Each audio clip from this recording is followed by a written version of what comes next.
හරි. ළමයි දැන් අපි කතා කරන්න යන්නේ රසායනික ප්‍රතික්‍රියාවක ශීඝ්‍රතාව පිළිබඳ. අපි දැන් මේ වෙනකන් කතා කරලා ප්‍රතික්‍රියාවක් හඳුනා ගැනීම, ප්‍රතික්‍රියා වර්ග, තුලිත රසායනික සමීකරණ අපි සමීකරණ තුලිත කළා. ඊට අමතරව අපි රසායනික මේ ශීඝ්‍රතාවයට බලපාන සාධක දෙක කතා කළා. සාන්ද්‍රණය, ද්‍රව ප්‍රමාණය, මවුල ගන්න. දැන් අපි කතා කරන්න යන්නේ රසායනික ප්‍රතික්‍රියාවක ශීඝ්‍රතාව. අපි ගමු මුලින් A ධන B වලින් C ධන D හැදෙනවා කියලා හිතන්නකෝ. මේ දෙනවා මගේ ප්‍රතික්‍රියාවක් මොකක් හරි මම මේ ගත්තේ නොදන්න ප්‍රතික්‍රියාවක්. A ධන B වලින් C ධන D හැදෙනවා.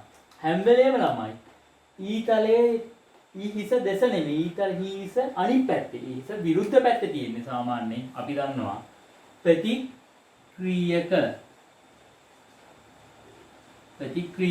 ඒ වගේම E හිස දෙසට E හිස පැත්තේ තියෙන්නේ ළමයි ප්‍රතිඵල. මේ ප්‍රතික්‍රියක මේ ප්‍රතිඵල. හොඳට මතක තියාගන්න මෙතනදී ප්‍රතික්‍රිය කියන්නේ හැම වෙලේම වැය වෙන සාධකේ. එයා අඩු වෙනවා ඍණ. ඒ වගේම ප්‍රතිඵල කියන්නේ හැම වෙලේම සෑදෙන සාධකේ. එයා සෑදෙනවා ධන. මෙයා වැය වෙලා තමයි මෙයා සෑදෙන්නේ. අපි ඒකින්ද තමයි මෙයා වැය වෙන සාධකේ ඍණයි. මෙයා වැය වෙන සාධකේ ධනයි. ප්‍රතිඵල ධන කියලා හඳුන්වන්නේ. මේක අපේ මූල ධර්මයක්. ප්‍රතික්‍රියක වැය වෙනවා. ප්‍රතිඵල හැදෙනවා. හරි. දැන් අපි බලමු මේ ප්‍රතික්‍රියාවට කොහොමද මේ ප්‍රතික්‍රියාවේ එක එක ප්‍රතික්‍රියක සහ ප්‍රතිඵල වලට අපි ශීඝ්‍රතාව සඳහා ප්‍රකාශනයක් ලියන්න කියලා. හරි. මෙතන නැති හින්දා මම මේක පොඩ්ඩක් මකලා බෝඩ් එක උඩට ගන්නම්.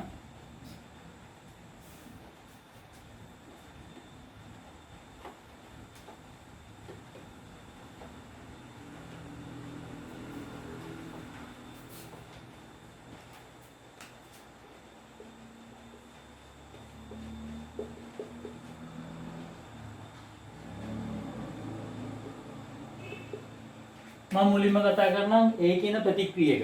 A කියන ප්‍රතික්‍රියකේ අපි කතා කළොත් A කියන ප්‍රතික්‍රියකේ වැය වෙන Aහි මවුලක ප්‍රමාණය. නැත්නම් අපිට පුළුවන් වැය වෙන Aහි සාන්ද්‍රණය. එහෙනම් අපි සාමාන්‍යයෙන් ශීඝ්‍රතාව සඳහා ගන්නවා R කියලා. ශීඝ්‍රතාව සමාන අපි සංකේතය R. ශීඝ්‍රතාව R. අපි ඉස්සෙල්ලා කතා කළේ වේගයේ දුරෙහි වෙනස් වීමේ ශීඝ්‍රතාවයේ වේගය කිව්වේ.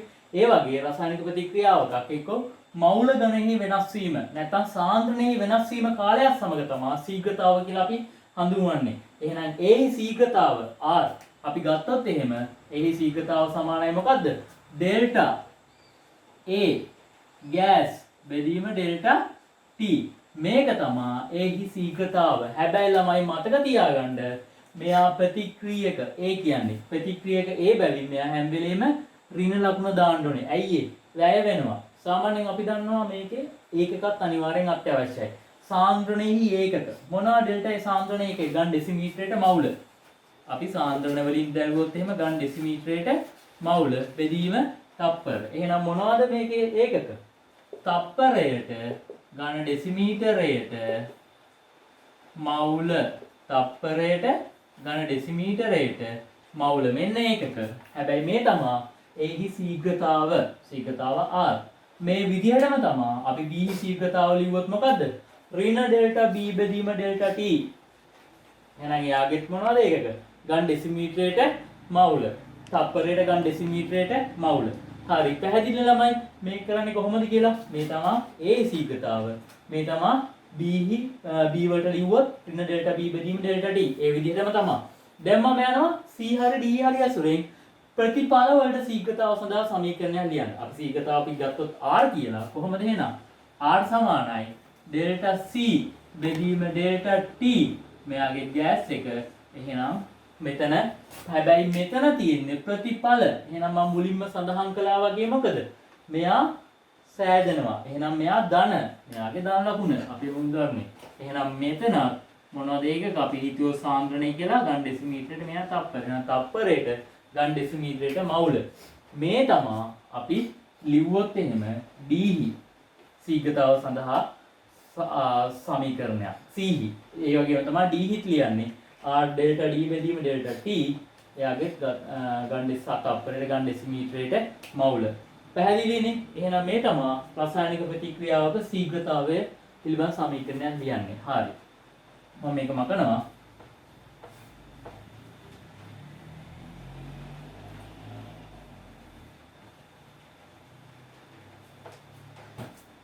හරි.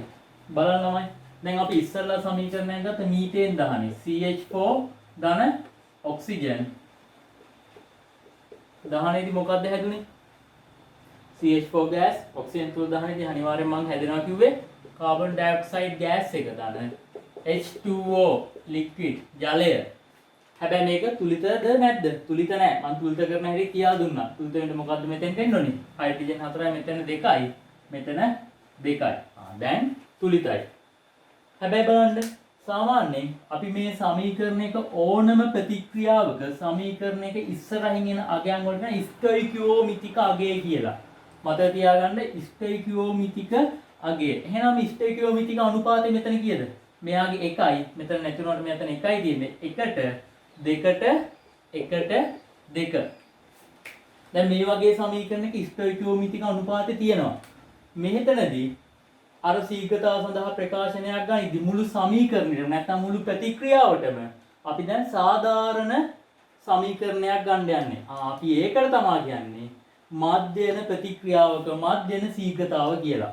මේ වගේ එකක ස්ටොයිකියෝමිතික අනුපාත ඇසුරෙන් ගන්න සමීකරණයකට තමයි අපි කියන්නේ. අපි මේ ප්‍රතික්‍රියාවේ සාධාරණ සමීකරණයක් ගන්න යන්නේ. අපි ඒවට කියනවා ප්‍රතික්‍රියාවක මධ්‍යන ශීඝ්‍රතාව කියලා. හරි. පැහැදිලි වුණානේ මේ ඉස්සරහින් තියෙන තමයි ස්ටොයිකියෝමිතික අගයන් කියලා කියන්නේ. මේ අනුපාත ස්ටොයිකියෝමිතික අනුපාත. මම පැහැදිලි කරන්නම් කොහොමද අපි මධ්‍යන ශීඝ්‍රතාව සඳහා ප්‍රකාශනයක් ගන්න කියලා. හරි.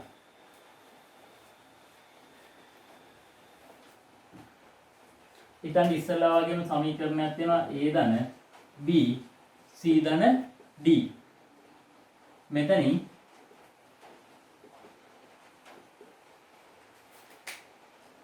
ඊටන්න මෙයාගේ සිම්පල් A ස්ටොයිකියෝමිතික සිම්පල් B මෙයාගේ සිම්පල් C සිම්පල් D.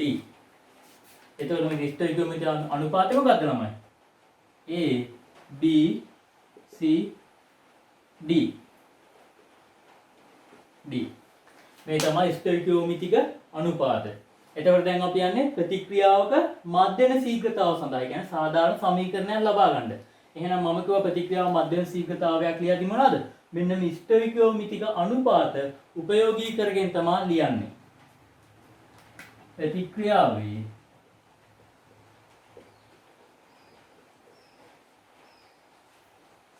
මධ්‍යම ශීඝ්‍රතාව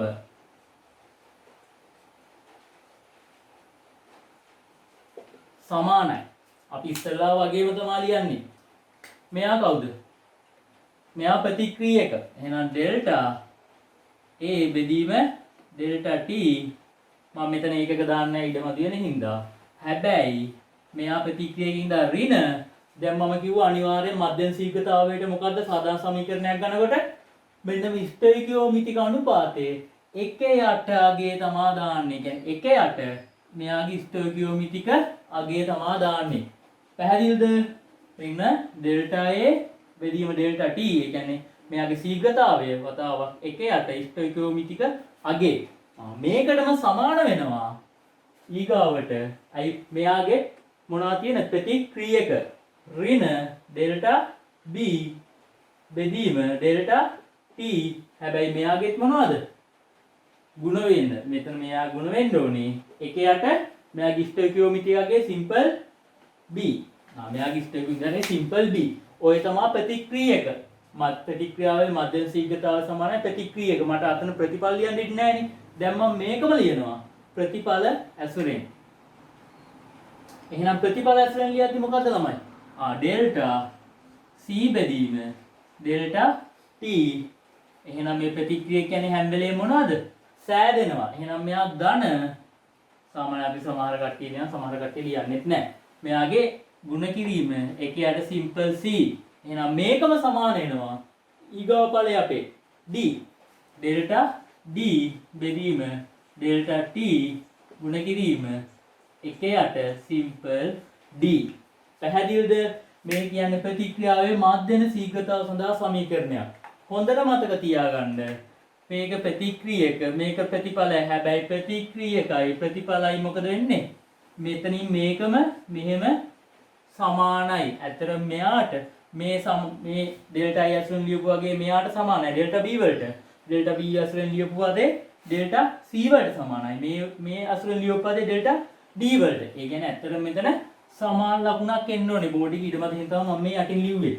මෙන්න මේ පද හතරම ප්‍රතික්‍රියක ප්‍රතිඵල හතරම ස්ටේකියෝමිතික අනුපාතات එක්ක එක යට ස්ටේකියෝමිතික අගයනුත් එක්ක එකිනෙකට සමාන අගයන් ගන්නවා.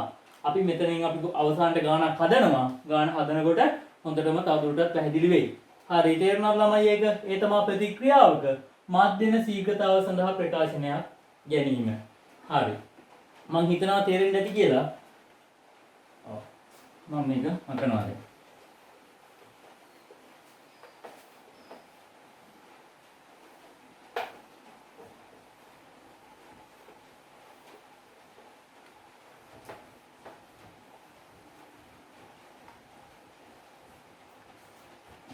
හරි. දැන් මම කතා කරන්න යන්නේ ළමයි පස්තාර සාන්ද්‍රණය කාලයත් එක්ක කොහොම සාන්ද්‍රණය විචලනය වෙන්නේ කියලා පස්තාරයක් ඇසුරෙන් කතා කරන්න යන්නේ. හරි. මම ගත්තොත් එහෙම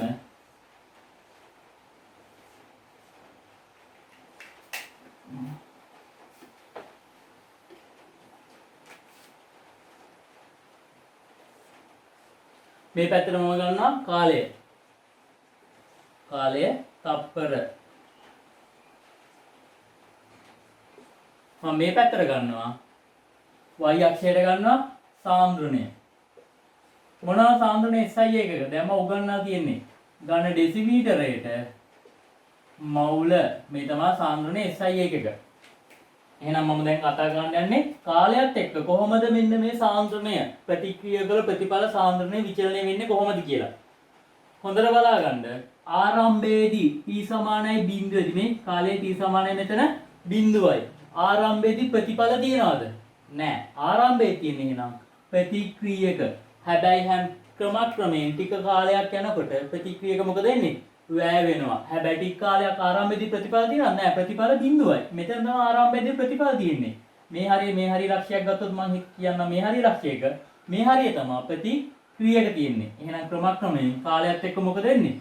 ප්‍රතිඵල ඒ කියන්නේ මේ පස්තාරේ උඩට යනවා මෙයා පල්ලෙහාට යනවා ප්‍රතික්‍රියක. එහෙනම් කොහොමද මේකේ හැඩය වෙන්නේ? මෙන්න ප්‍රතික්‍රියක ප්‍රතිඵල ආර දෙකකින් අදින්නම්. එතකොට පැහැදිලි වෙයි. ප්‍රතිඵල මේ ප්‍රතික්‍රියක. මේ විදිහට තමයි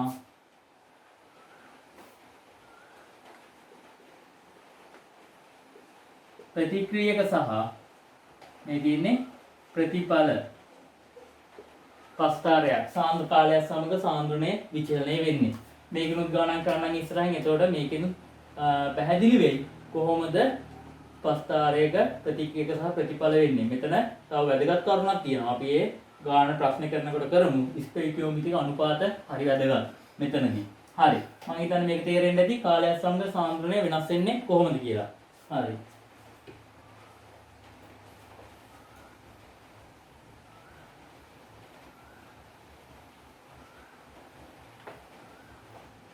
මම ඊගාවට කතා කරන්න යන්නේ මේ පස්තාරය ඇසුරින්ම ප්‍රතික්‍රියාවක ශීඝ්‍රතාව හොයන්න යන්නේ. පස්තාරය ඇසුරින්ම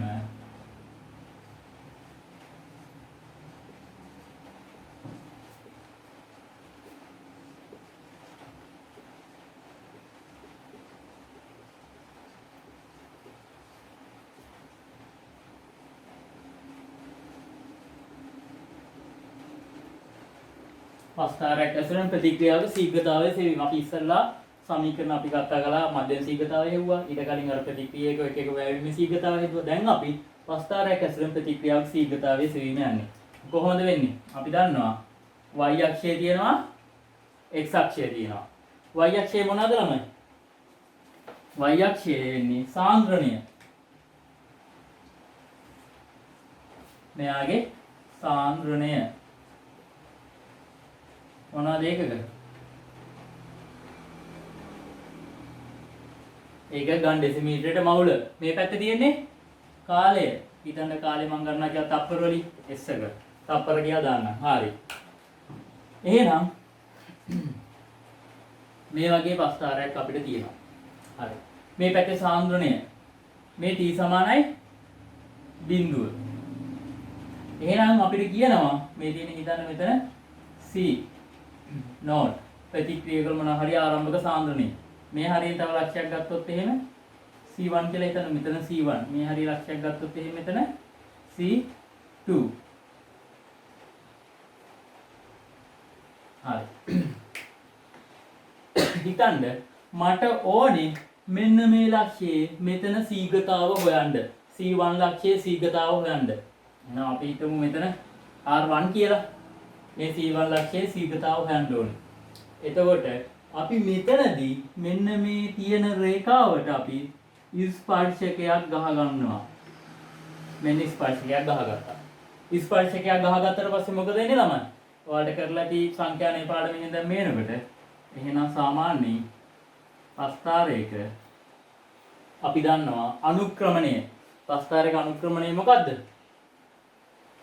අපි දන්නවානේ ප්‍රස්ථාරයක අනුක්‍රමණය සමාන වෙනවා කාටද?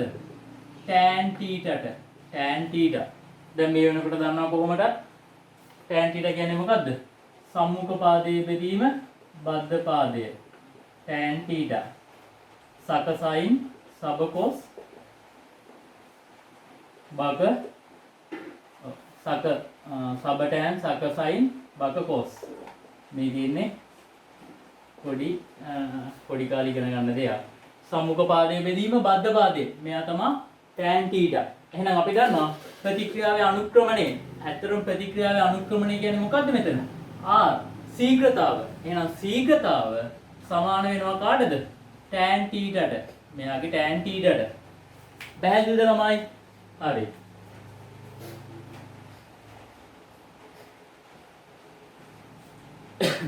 එහෙනම් අපි කතා කළා R ශීඝ්‍රතාවයේ සමානයි මෙතන tan θ. මෙතන ස්පර්ශකයක් ගහපුවාම ඇත්තටම මොනවද? අපිට මෙයාගේ tan θ ගේ ලියන්න පුළුවන්. මේ තියෙන්නේ මොකද්ද? y කාණ්ඩාංක. y කාණ්ඩාංක වෙනසින් කවුද බෙදන්නේ? අපි දන්නවා s කාණ්ඩාංක වෙනස බෙදන. එහෙනම් y කාණ්ඩාංක වෙනස කියන්නේ මොකක්ද? ඩෙල්ටා c බෙදීම s කාණ්ඩාංක වෙනස කියන්නේ කාලය ඩෙල්ටා t. එහෙනම් මොකද්ද මෙතන? මෙතනත් එන්නේ සාන්ද්‍රණ වෙනසක් බෙදීම ගත වූ කාලයක්. එහෙනම් සාන්ද්‍රණ වෙනසක් බෙදීම ගත වූ කාලයක් කියන්නේ මොකද්ද? ශීඝ්‍රතාවයම තමයි. එහෙනම් පස්තාරයක් ඇසුරින් හොයන්නේ. එහෙනම් මෙතන මෙයාගේ tan θ අගෙන්. එහෙනම් සාන්ද්‍රණ වෙනස බෙදීම ගත වූ කාලය. තේරුණාද ළමයි? මෙන්න මේ R1 කියන ලක්ෂයේ ශීඝ්‍රතාව. ওই විදිහටම හිතන්න C2 ලක්ෂයේ ශීඝ්‍රතාව අපිට හොයන්න ආවා කියලා. එතකොට C2 ලක්ෂය කොහොමද ශීඝ්‍රතාව හොයන්නේ? එහෙනම් මෙතෙන් ස්පර්ශයක් ගැහුවා. මෙන්න මේ ත්‍රිකෝණයේ තියෙන අපි tan θ ගේ ගන්නවා. එහෙනම් ඒ තමයි C2 ලක්ෂය. හිතන්න මෙතන R1 කියලා. හිතන්න මම R1 නේ දැම්මේ. මෙතන R2 වල ශීඝ්‍රතාවය හෙව්වොත් මෙතන R2 ශීඝ්‍රතාවය සමානයි tan θ. එහෙනම් මෙයාගේ tan θ කියන්නේ මොකද්ද? අපි මේ තියෙන y කාණ්ඩාංක වෙනසෙන් කවුද අඩු ගන්නෙ? s කාණ්ඩාංක වෙනස අඩු කරන එක තමයි tan θ ඉන්නේ යගේ. පැහැදිලි නෑ මොකටම R1 සමානයි tan θ ඩෙල්ටා c බෙදීම ඩෙල්ටා t. එහෙනම් මෙතනත් ඉන්නේ ශීඝ්‍රතාවයක්. හරි. ඔය විදිහට මෙතන වැදගත් කාරණාවක් තියෙනවා. ළමයි මේකේ අනුක්‍රමණය ඍණද ධනද? අනුක්‍රමණය. සාමාන්‍යයෙන් පස්තාරයක අපි දන්නවා පස්තාරයක් ගැහුවොත් එහෙම මෙන්න ධන අනුක්‍රමණයක්. මෙයා කවුද? ඍණ අනුක්‍රමණයක්. එහෙනම් මෙයාගේ බැම්ම මේ විදිහට බැම්මක් වෙලා තියෙනවා. එහෙනම් මෙයාගෙත් මෙතන ඍණ වෙන්න ඕනේ. එහෙනම් මෙයාගෙත් ඇත්තටම ඍණාගයක් තමයි එන්නේ. ඔයාටම තේරෙන්නේ නැති ඇයි එන්නේ? මේ ප්‍රතික්‍රියක මේ උඩ ඉඳන් මේ ඇවිල්ලා තියෙන්නේ. එහෙනම් මෙයාගේ ඍණ ඩෙල්ටා c බෙදීම ඩෙල්ටා t. පැහැදිලිනේ? පස්තාරයක් ඇසුරෙන් හොයන්න කියලා ඇහුවොත් කෙලින්ම මෙයාගේ tan θ අගය අරන් මේ y කාණ්ඩාංක වෙනසින් x කාණ්ඩාංක වෙනස අඩු කර මේ බෙදපුවාම තමයි මෙයාගේ ශීඝ්‍රතාවය එන්නේ. හරි. මම හිතනවා මේක පැහැදිලි වෙන්න ඇති කියලා පස්තාරයක් ඇසුරෙන් හදනකොට ශීඝ්‍රතාව. හරි.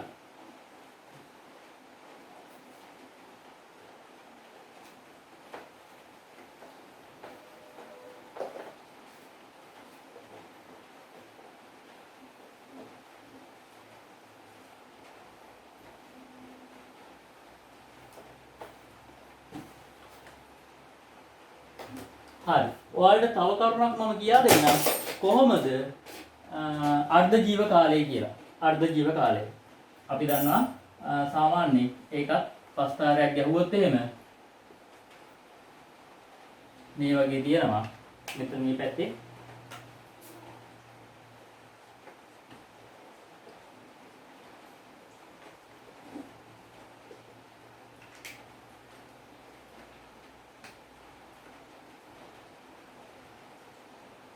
සාන්ද්‍රණය මේ පැත්තේ කාලය t. තප්පර වලින් ගමු කාලය තප්පර කියලා ගමු. හරි මේ පැත්තේ. ගන්න ඩෙසිමීටරයට මවුල. එහෙනම් මෙතන හිතන්න හරි.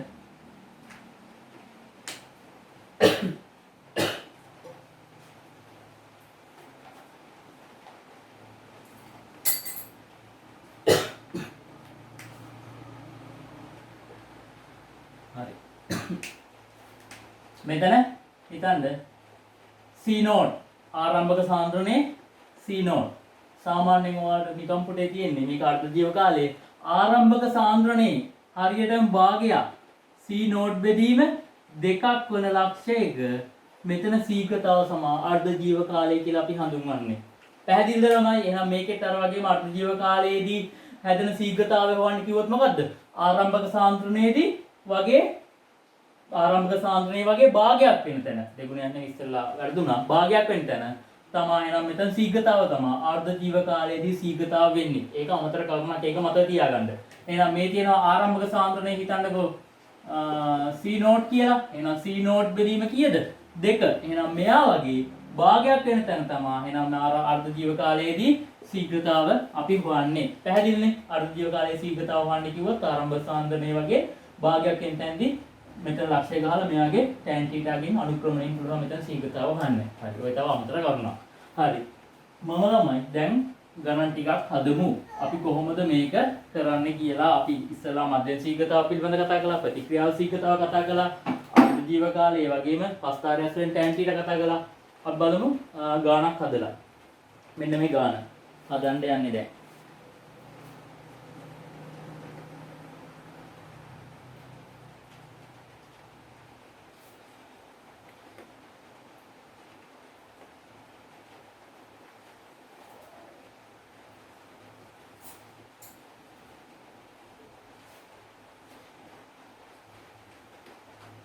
හරි.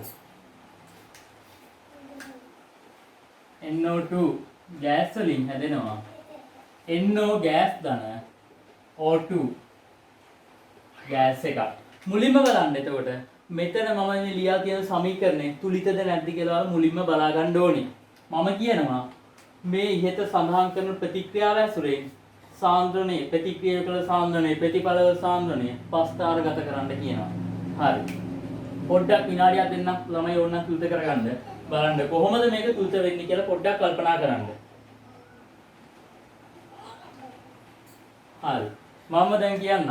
එහෙනම් මෙතන බලන්න ඉස්සෙල්ලා කිව්වා වගේ ඔක්සිජන් තනියම ඉන්නේ. නයිට්‍රජන් මෙතන 1යි. මෙතන නයිට්‍රජන් 1යි. මෙතන ඔක්සිජන් කීයක් තියෙනවද? මෙයාගේ 2යි. මෙතන 1යි 3යි.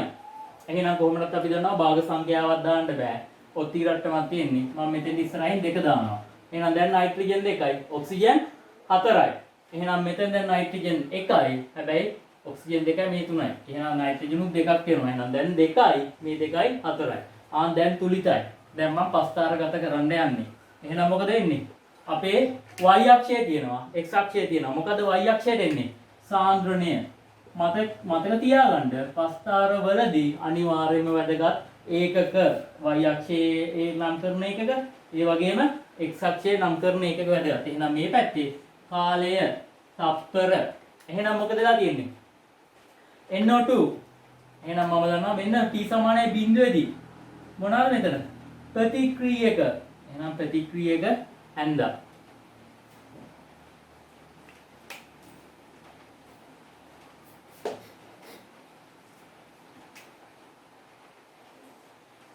t සමානයි බිඳුවේදී.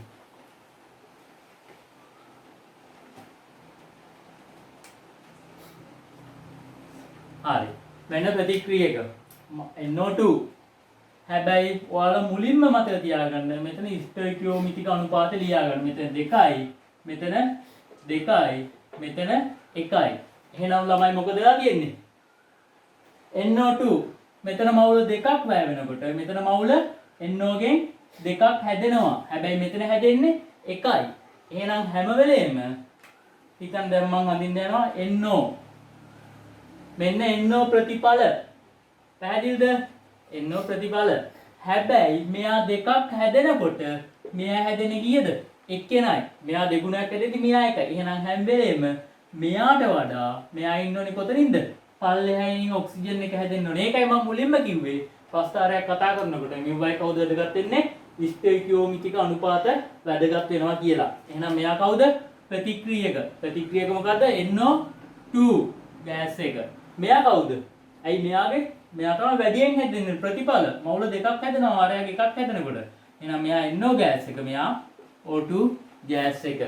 දැන් පැහැදිලි නේද කොහොමද ස්ටොයිකියෝමීට්‍රික අගයන් ඇසුරෙන් සාන්ද්‍රණයේ සමකාලයත් එක්ක සාන්ද්‍රණය විචලනොත් පස්තාරගත කරන්නේ ප්‍රතික්‍රියක සහ ප්‍රතිඵලවල.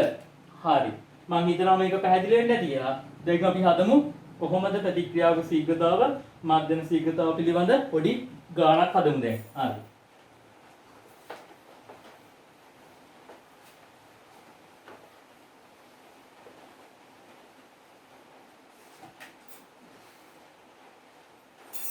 මම ගාන බෝඩ් එකේ ලියන්නම්. ලියලා අපි හදමු.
හරි. මම එකින් එක පැහැදිලි කර හදන්නම් කොහොමද මේ ගාන හදන්නේ කියලා. මේ තියෙනවා N2O5 වලින් වියෝජන වුණාම මෙයා NO2 වලින් ඔක්සිජන් බවට වියෝජන වෙනවා. මෙයාගේ ආරම්භක සාන්ද්‍රණය 0.01යි කියනවා. මොන වගේද? ඔව්. යන ප්‍රතික්‍රියාවේ ආරම්භක සාන්ද්‍රණය 0.01 ගන් ඩෙසිමීටරයට මෝල් වන අතර තප්පර 50ක් අවසානයේදී NO2 ගෑස් සාන්ද්‍රණය 0.02 ගන් ඩෙසිමීටරයට මවුල විය. එහෙනම් මුලින්ම අහන්නේ NO2 සෑදීමේ ශීඝ්‍රතාව ළමයි. මේ බලන්න පොඩ්ඩක් කල්පනා කරන්න NO2 සෑදීමේ ශීඝ්‍රතාව. දැන් සමීකරණයක් ලියන්න පුළුවන් වෙන්න ඕනේ කට්ටියට. විනාඩියක් දෙන්නම් පොඩ්ඩක් ඕනනම් බලාගෙන ඉන්න. කොහොමද දැන් මතක් වෙයිද කියලා.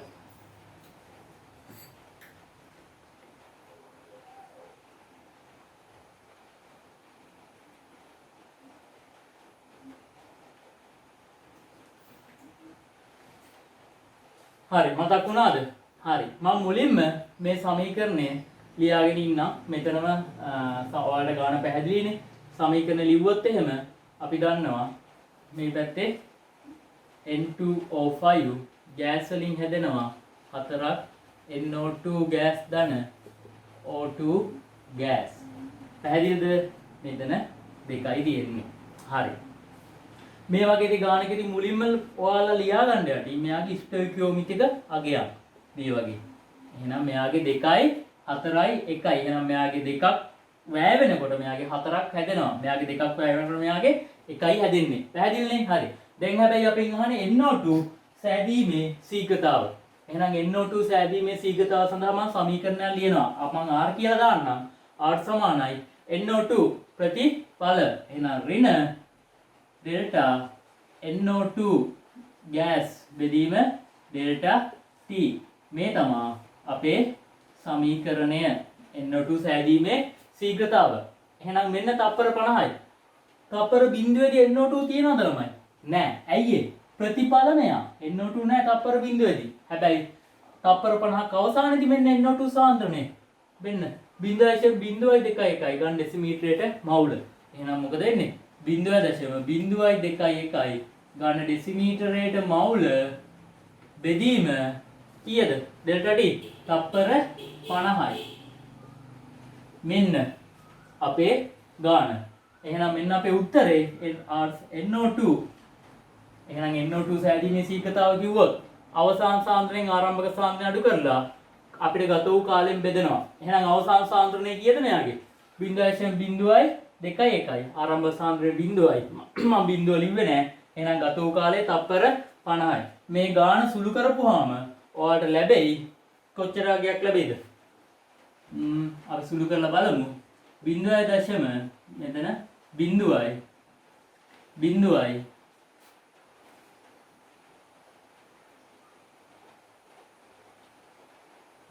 0යි 4යි 2යි මොනවාද ඒකද?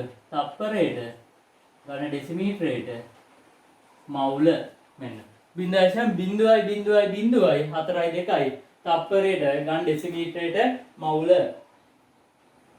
ඔන්න ඔය කියන ගාන ඔයාලට හම්බ වෙයි. ඊට පස්සේ අපේ දෙවෙනි ගාන. පැහැදිලිනේ? මේ තමයි අපේ පළවෙනි ප්‍රශ්නේ.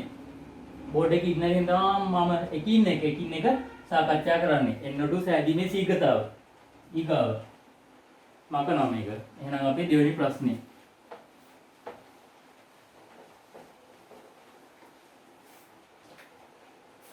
හරි. අපේ ඊගාව දෙවෙනි ප්‍රශ්නෙන් අහන්නේ O2 සෑදීමේ ශීඝ්‍රතාවය කුමක්ද?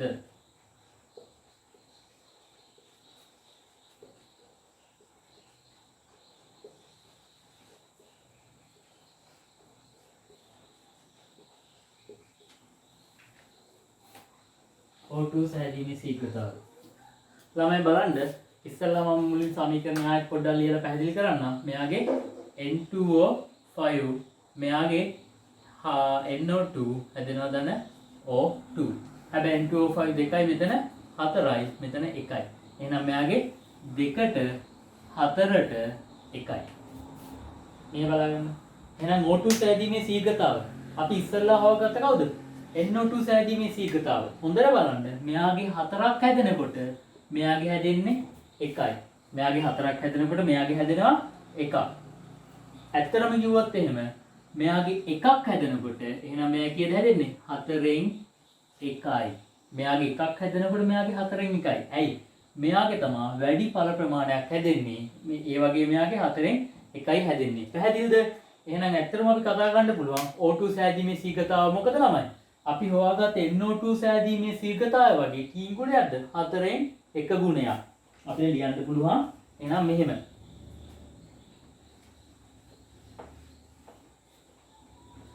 R O2 gas R සෑදීමේ ශීඝ්‍රතාව delta NO2 gas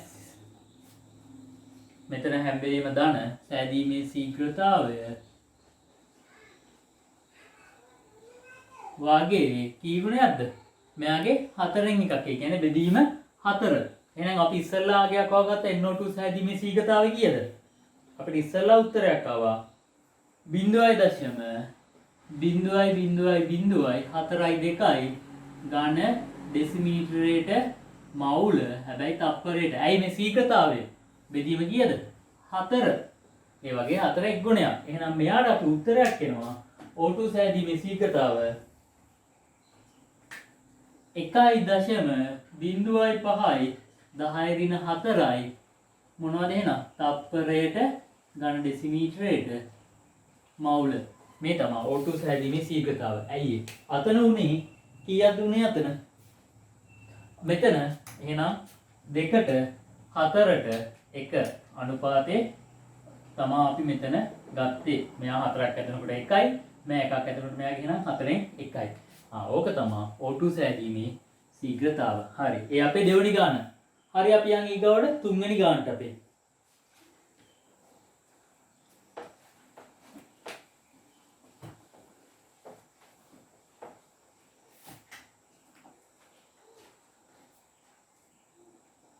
තුන්වෙනි ගාන අහනවා. N2O5 වැයවීමේ ශීඝ්‍රතාව.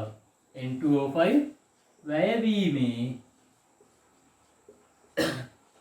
ශීඝ්‍රතාවය. අපිට N2O5 වැයවීමේ ශීඝ්‍රතාවය ළමයි ගන්න පුළුවන්. අර අනුපාත මම ලියා ගන්නවා මෙතන 2ට 4ට 1. මේ ප්‍රතිඵල මේ ප්‍රතික්‍රියක. එහෙනම් අපි දන්නවා N2O5 ප්‍රතික්‍රියක වැයවීමේ ශීඝ්‍රතාව අහන්නේ ළමයි. එහෙනම් මේක දෙන්න පුළුවන්. NO2 මෙතන 4ක් ඇදෙනකොට මෙයාගේ කීයද ඇදෙන්න? මෙයාගේ 2යි. එහෙනම් කොහොමද වෙන්නේ? මෙයාගේ එකක් වෙනකොට එහෙනම් ඇත්තම කිව්වොත් මෙයාගේ භාගයක් වැය වෙනවා. පැහැදිලිද? ඕනනම් O2 වලුත් ගන්න පුළුවන්. O2 එකක් හැදෙනකොට එහෙනම් මෙයා කොච්චරද? දෙගුණයක් වැය වෙනවා. පැහැදිලිද? අපි ඕනනම් මේක N2O5 අතරෙන්ම ලියමු. N2O5 සෑදීමේ ශීඝ්‍රතාව.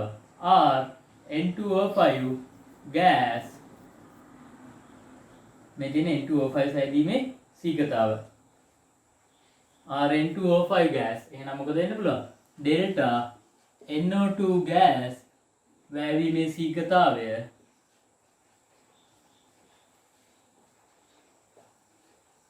වගේ කී ගුණයක්ද එහෙනම්? එහෙනම් ඒ වගේ භාගයක්. බෙදීම 2. සරල ගුණ කිරීම ඒ කියන්නේ ගුණ කිරීම 1ට 2. එක තමයි බෙදීම 2 කියලා ගත්තේ. පැහැදිලිනේ? එහෙනම් NO2 4ක් හැදෙනකොට 2යි. එහෙනම් මෙයාගේ එකක් හැදෙනකොට මෙයාගේ භාගයයි. පැහැදිලිද එහෙනම්? මේ වගේ එහෙනම් අපි දෙකෙන් බෙදන්න ඕනේ. එහෙනම් මොකද වෙන්න ඕනේ? අපිට ඉස්සරලාගේ කීයද ආවේ? 0.0.0.4යි තප්පරයට ගණන් ඩෙසිමීටරයට මවුල බෙදීම 2. ළමයි මතක තියාගන්න ඒකක කියන එක හරිම වැදගත්. ඒකක වැදගත්.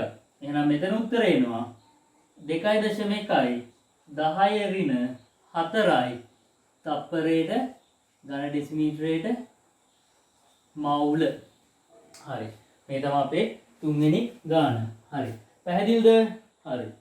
ඊට පස්සේ අපෙන් අහනවා අපේ හතරවෙනි ගාන.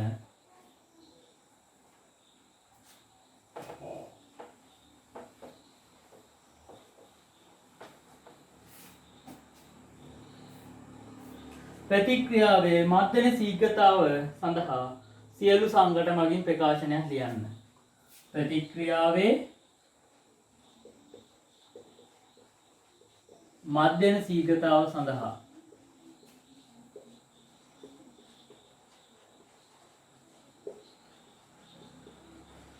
ප්‍රකාශනයක් සියලු සංඝටක මගින්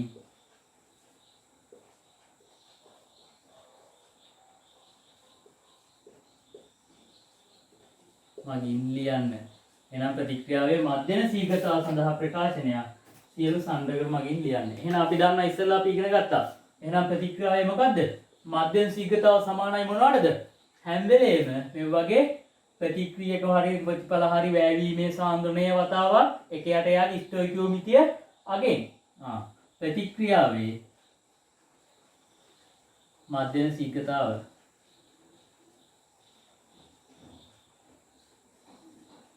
එහෙනම් දැන් මම මේක ළමයි සම්පූර්ණයෙන්ම ලියනවා සියලු සංඝටක මගින්. මේ සියලු සංඝටක ඒ කියන්නේ ප්‍රතික්‍රියක සහ ප්‍රතිඵල යන සියලු සංඝටක මගින් ලියන්න තියෙන්නේ. එහෙනම් මේක ලියන්න පුළුවන් delta N2O5 gas බෙදීම delta T. හැබැයි මෙයාගේ මොනවද මේ?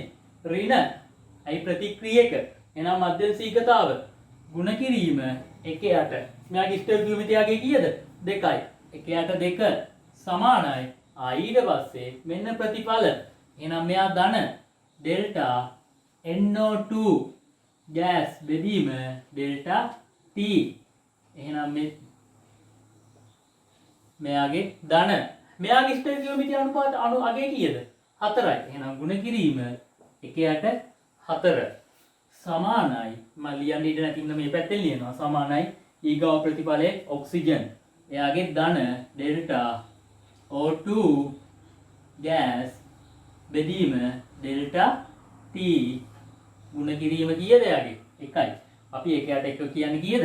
එකම තමයි. ඕනල් නොලිය ඉන්නත් පුළුවන් ලියන්නත් පුළුවන්. හරි. මේ තමයි ප්‍රතික්‍රියාවේ මධ්‍යම ශීඝ්‍රතාව සඳහා සියලුම සංඝටක ඇසුරෙන් ප්‍රකාශනය. හරි. ඊට පස්සේ අපිට කියනවා අවසාන ප්‍රශ්නේ ප්‍රතික්‍රියාවේ මධ්‍යම ශීඝ්‍රතාවය සොයන්න. අවසාන ප්‍රශ්නය ප්‍රතික්‍රියාවේ මධ්‍යම ශීඝ්‍රතාවය සොයන්න. හරි. ඔයාලට දැනටමත් උත්තරය ඇවිල්ලා ඇති. අපි මෙන්න මේ වගේ එකිනෙක ශීඝ්‍රතා ටික හොයාගෙන තිබ්බනේ. N2O5 ශීඝ්‍රතාව හොයාගෙන තිබ්බා. NO2 ශීඝ්‍රතාව හොයාගෙන තිබ්බා. ඔක්සිජන් ශීඝ්‍රතාව හොයාගෙන තිබ්බා. එහෙනම් හැම වෙලෙම ප්‍රතික්‍රියාවේ මධ්‍යම ශීඝ්‍රතාව මේ ඔක්සිජන් ශීඝ්‍රතාවයට සමාන වෙනවද නැද්ද? සමාන වෙනවා. ඔක්සිජන් ශීඝ්‍රතාවය අපිට කීයද ආවේ? 1.05යි. ගුණ කිරීම 10 ඍණ 4යි. තප්පරයට ගන්න ඩෙසිමීටරයට මවුල. එහෙනම් මේ අගයන් වල ශීඝ්‍රතාවය අරගෙන මේ ස්ටේකියුමිතියගෙන් බෙදුවත් අර ගානම තමයි එන්න ඕනේ 1.05. මේ පද තුනම සමාන වෙන්න ඕනේ. ඔයාලා මේ ගාන හදලා බලන්න. මම ඒකේ අවසාන උත්තරේ ලියන්නම්. අවසාන එක.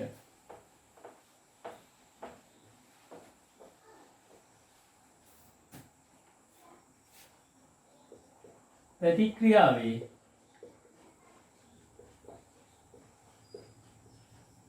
මධ්‍යම ශීඝ්‍රතාවය සොයන්න.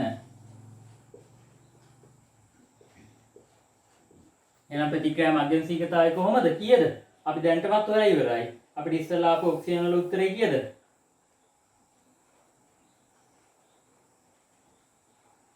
1.05යි 10 ඍණ 4යි ඒකක තප්පරයට ඝන ඩෙසිමීටරයට මවුල. මේ තමයි ප්‍රතික්‍රියාවේ මධ්‍යම ශීඝ්‍රතාව. අපි මේ ඔක්සිජන් ගාගේ තමයි ලිව්වේ. ඔක්සිජන් වල ස්ටේකියෝමිතිය අනුපාතය කීයද ආවේ? අගේ 1යි ආවේ. එහෙනම් එයාගේම තමයි මධ්‍යම ශීඝ්‍රතාව.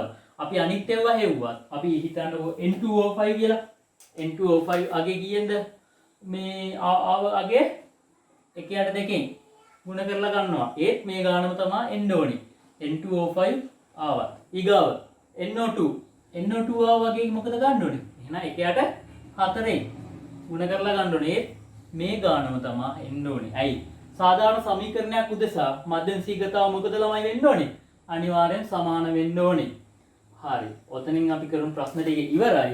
මම හිතන්නේ අද කරපු පාඩම තේරෙන්න ඇති.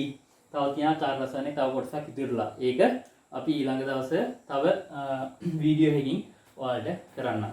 හරි. ස්තුතියි.